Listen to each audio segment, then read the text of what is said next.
la interpretación del hepatograma o en la evaluación inicial, que es lo primero que por ahí ustedes van a ver en su práctica diaria. Vamos a hablar un poco de lo que es el laboratorio, los patrones de alteración del hepatograma y enfocarnos en cómo estudiarlo según cuál sea este patrón de alteración. Si es un patrón más de hepatitis o un patrón más bien colitis, que es la clasificación más práctica, digamos.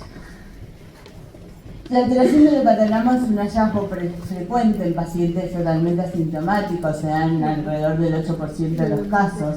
Es un motivo frecuente de consulta al médico clínico y una causa frecuente de derivación al especialista. Las causas más frecuentes son, primero, el hígado graso, seguido por la hepatopatía alcohólica, y en tercer lugar, las hepatopatías tóxicas y las hepatitis virales. Lo que es importante tener presente es que siempre debemos investigar la etiología de la hipertransaminasemia independientemente del nivel de alteración que presente. Ustedes saben, y algo me parece que vieron recién, que las enfermedades hepáticas las podemos clasificar en grandes grupos. El grupo de las enfermedades autoinmunes, que las vamos a ver la semana que viene, alteraciones vasculares, como por ejemplo puede ser el Buchiari, causas isquémicas que son más bien secundarias, causas metabólicas, dentro de las cuales está el hígado graso, causas más raras como el Wilson y la hemocromatosis, las infecciones, que son las hepatitis virales, y causas dadas por las hepatopatías alcohólicas, que son dentro de las causas tóxicas, y la hepatotoxicidad. Cualquiera de estas causas pueden producir una enfermedad hepática, en algunos casos aguda, en otros casos crónica, y pueden ser causas de alteración del hepatograma. Entonces, cuando estudiamos a los pacientes con hipertransaminasemia, tenemos como una aproximación inicial, un primer nivel del laboratorio y que va a aumentar en complejidad. El objetivo de estudiar a estos pacientes es, en primera instancia, identificar la etiología o qué es lo que está produciendo esa alteración del hepatograma, a su vez valorar la magnitud, si podemos, de la lesión, evaluar el pronóstico y poder instaurar el tratamiento. O sea que nosotros vamos a hacer con el laboratorio y acompañándonos obviamente de los exámenes complementarios con imágenes y demás, el diagnóstico de la enfermedad, y además tenemos que tratar de evaluar cuál es el pronóstico. Y es por eso que no es solamente pedir un laboratorio y evaluar todo esto juntos, sino que vamos a tener que evaluar muchas causas o muchas cosas dentro del contexto clínico del paciente. Ustedes saben, y ya lo habrán visto en su práctica diaria, que dentro de lo que es el laboratorio en hepatología o el primer nivel, tenemos aquellas alteraciones relacionadas con la función hepática y aquellas alteraciones relacionadas con las enzimas que no se relacionan directamente con cómo está la función hepática, sino que nos da una idea del patrón de alteración para aproximar el diagnóstico. Entonces, dentro de lo que son las enzimas hepáticas, tenemos un grupo donde está la ST y la LT, y el otro grupo donde está la fosfatasa alcalina y la gamma GT, ¿no? Y la bilirrubina puede estar alterada en cualquiera de los dos casos.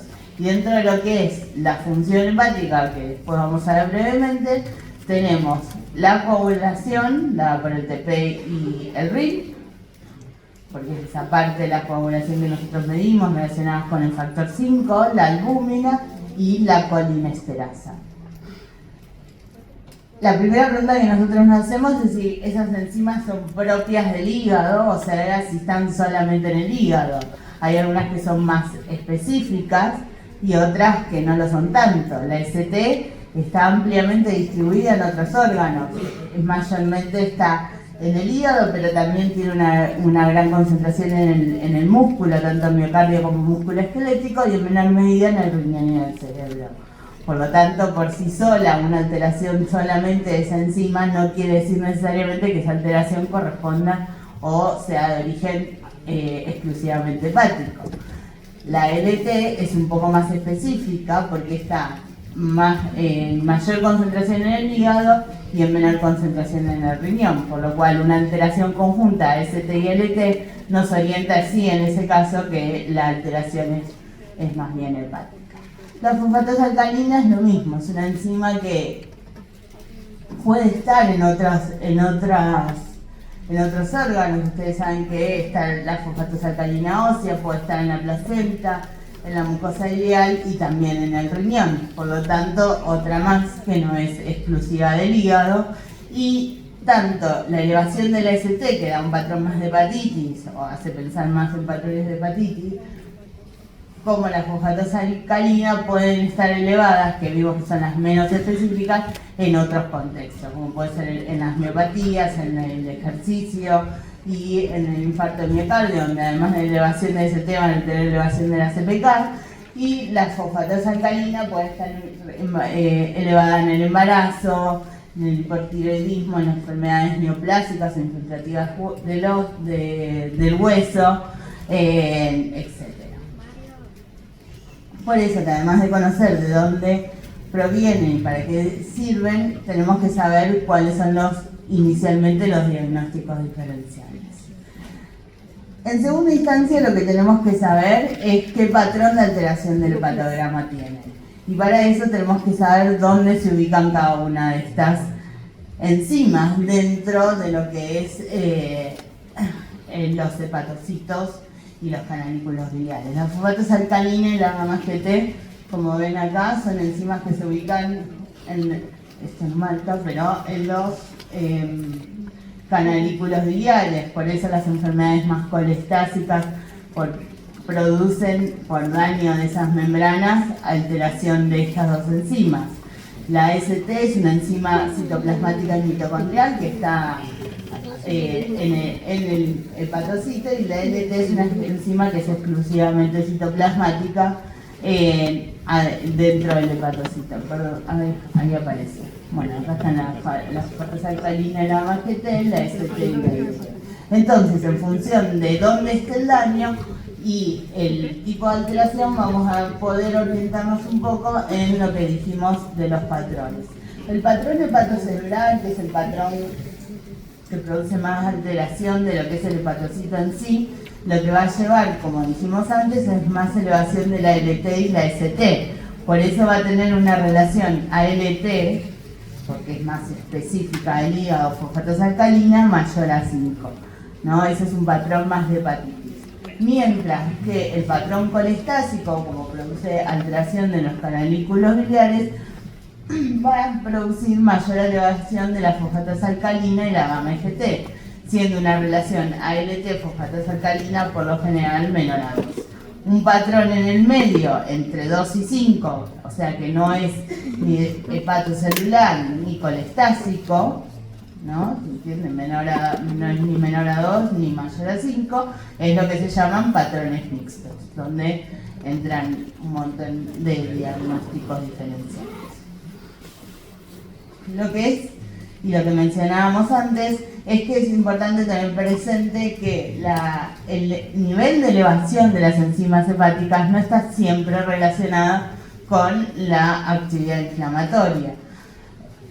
O sea, hoy por lo general es algo que sucede, pero existen pacientes que tienen transaminasas normales o levemente elevadas, como puede suceder en el hígado graso, en la esteatopatitis, como se veía más antes en las hepatitis C, que tienen una gran injuria hepática, pero no tienen gran elevación de las enzimas.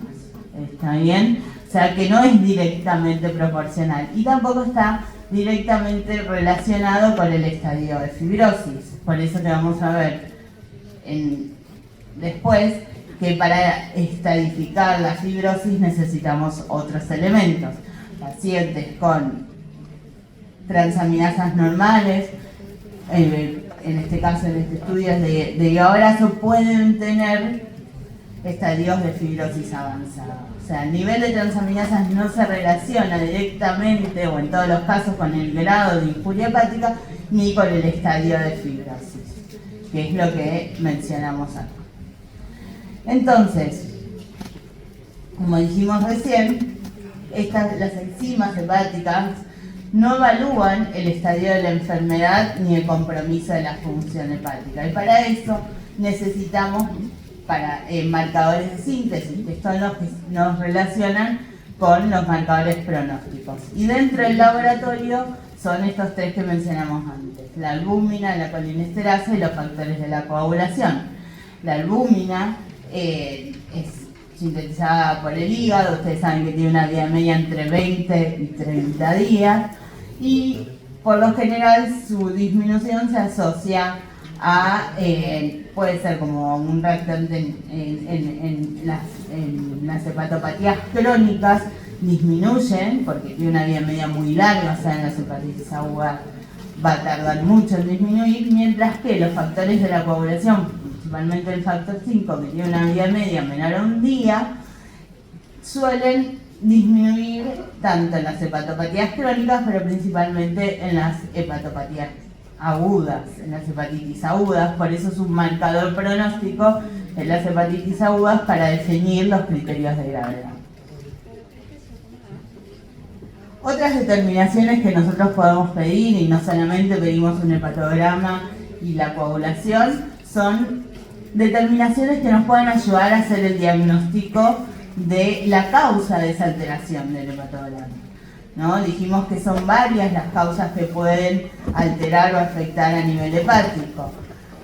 Y además muchas otras cosas necesitamos conocer relacionadas con, por ejemplo, la presencia o no de hiperesplenismo. Para eso necesitamos determinaciones hematológicas, a ver si el paciente tiene anemia, si tiene leucopenia, si tiene trombocitopenia, tener un perfil metabólico para ver si la causa puede ser o no lo que es una esteatosis, un síndrome metabólico, que ahora cambió el nombre, ya se llama hígado-graso.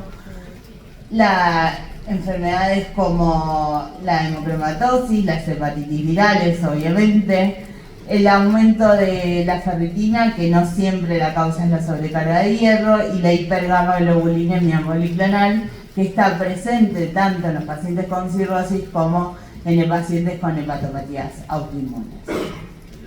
Entonces, ¿cómo evaluamos? Todo esto es un resumen de todas las cosas de laboratorio, todos los elementos dentro de lo que es el laboratorio que nosotros podemos tener o considerar cuando evaluamos un paciente con hipertransaminasemia.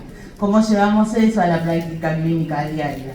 Dijimos que tenemos que identificar la etiología, evaluar el grado de lesión hepática, evaluar el pronóstico y poder, si es posible, ¿no?, iniciar un tratamiento.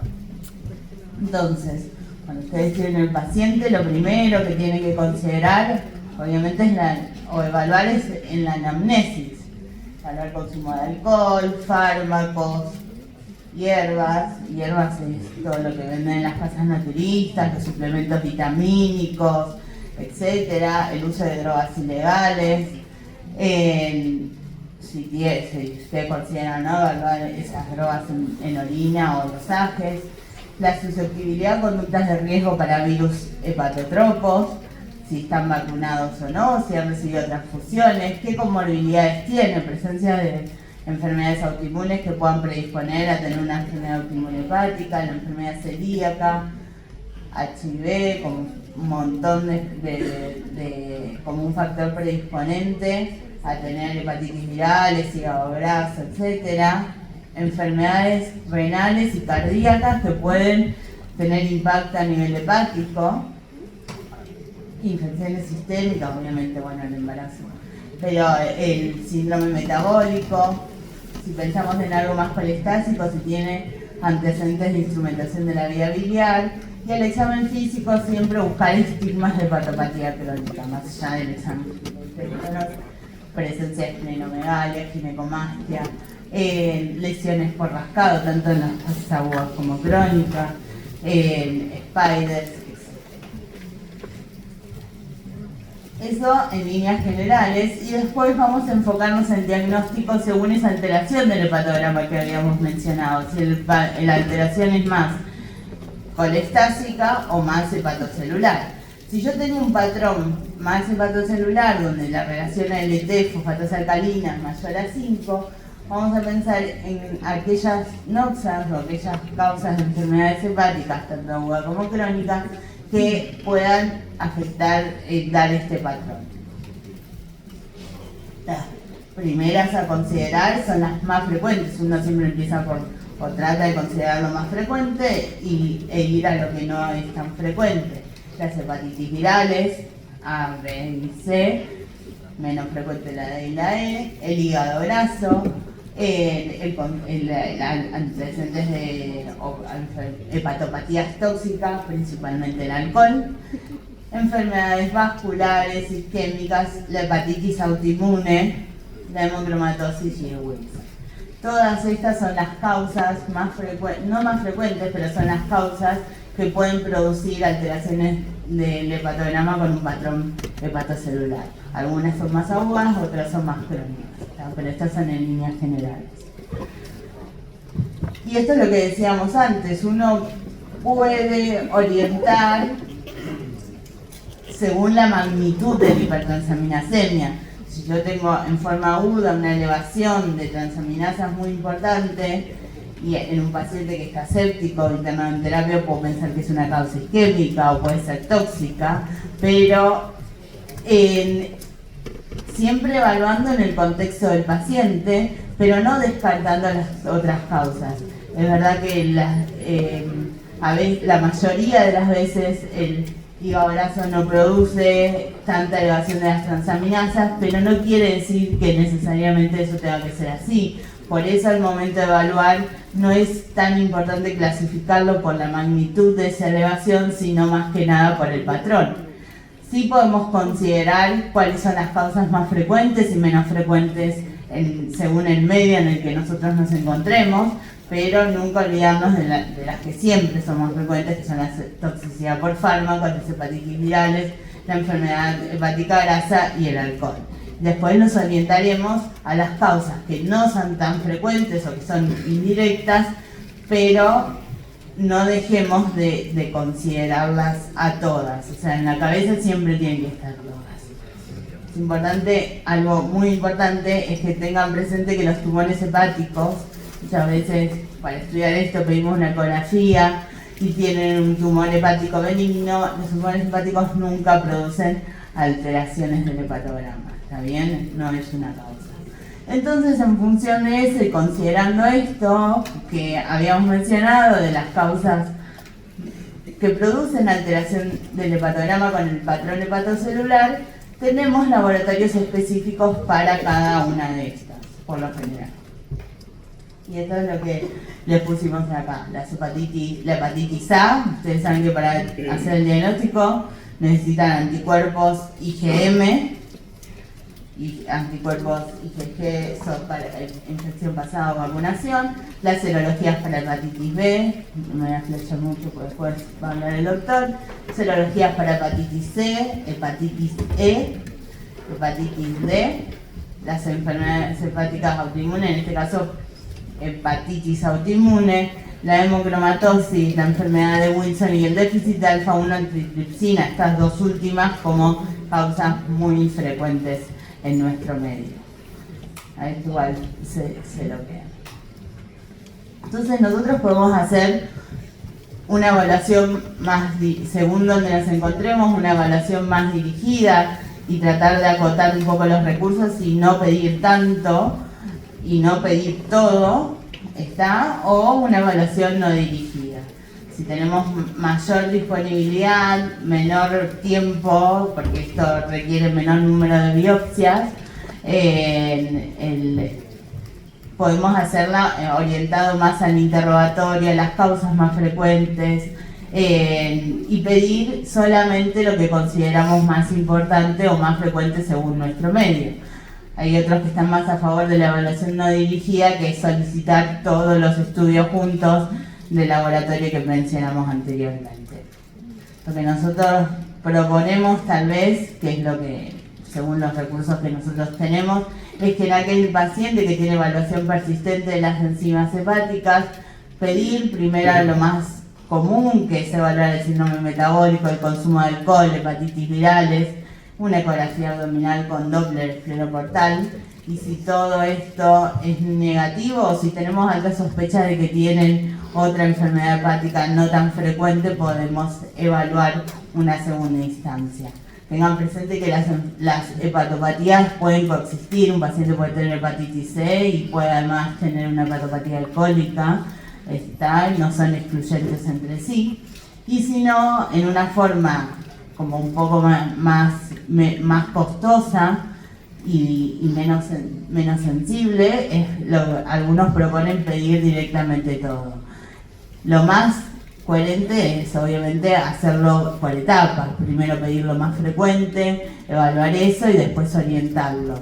La hepatitis autoinmune, por ahí nosotros estamos sesgados, vemos muchas, pero no es algo tan infrecuente, por lo cual entraría en la primera, si es mujer, principalmente en la primera evaluación.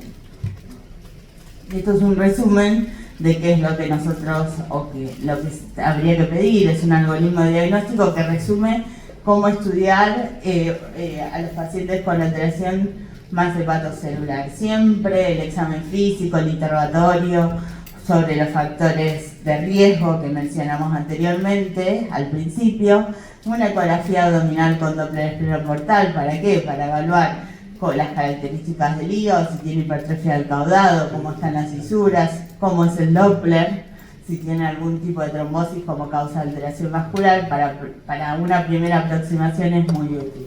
Y después evaluar dentro del laboratorio lo que tiene que ver con la función hepática. Por eso le pedimos la coagulación y un proteinograma para ver la albúmina, saber las plaquetas por el tema del hiperesplenismo y evaluar todas las posibles causas de enfermedades hepáticas. En una segunda instancia, si consideramos pedir el perfil de hierro, cobre o autoanticuerpos, y si no tenemos, si tenemos que confirmar el diagnóstico, si no tenemos una causa clara, muchas veces, o si necesitamos más que nada confirmarlo, muchas veces lo que vamos a recurrir nosotros es a la biopsia hepática. O sea, la histología sigue siendo como el gold estándar para tener el diagnóstico de muchas de las enfermedades hepáticas.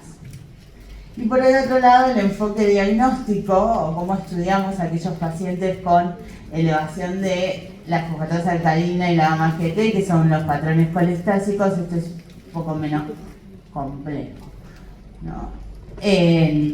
La colestasis es el resultado de una alteración del flujo biliar que produce aumento de la fosfatasa alcalina y la gamma GT, que tiene síntomas como el prurito, la ictericia, la astenia, la presencia de xantomas y xantelasma, asociados en casos más crónicos a malabsorción intestinal, y también tiene muchas causas, dentro de las cuales hay causas que son hepáticas primarias y causas que son secundarias. Las enfermedades infiltrativas, las enfermedades neoplásicas, tanto primarias como secundarias, pueden producir cuadros de colestasis y entran dentro de lo que es el diagnóstico diferencial. Hay drogas y medicamentos que pueden producir también colestasis, y tenemos enfermedades autoinmunes como la colangitis biliar primaria y la colangitis esclerosante primaria. La enfermedad asociada al IgG4 puede producir alteración del hepatograma con un patrón colestásico y la litiasis biliar como causa más frecuente. Otra vez, cuando nosotros evaluamos a un paciente con un patrón colestásico, lo importante es todo el interrogatorio, evaluar todo el examen físico y los estigmas de hepatopatía crónica, eso siempre. Y la primera aproximación es diferenciar entre lo que es una colestasis intrahepática de una colestasis extrahepática. Para eso, lo primero que podemos solicitar en la primera evaluación, aparte del laboratorio, es la ecografía abdominal. Si nosotros tenemos una colestasis extrahepática, la vía biliar va a estar dilatada, mientras que si la colestasis es intrahepática, la vía biliar va a ser normal. O sea, si lo que está afectado es los pequeños conductos, que no los vemos en la macroscopía, la vía biliar va a ser normal y vamos a orientarnos más a estudiar las enfermedades que producen este cuadro. Causas de colestasis extrahepáticas hay muchas, pero las más frecuentes obviamente son la obstrucción biliar, la litiasis como causa benigna, las enfermedades neoplásicas como causa maligna. Después tenemos todo el grupo de enfermedades autoinmunes como la colangitis esclerosante primaria y la colangitis asociada IgG4. La colangitis esclerosante secundaria es por antecedente de instrumentación de la vía biliar, algo que es un poco menos frecuente actualmente, que es la colangiopatía asociada al HIV y las causas isquémicas.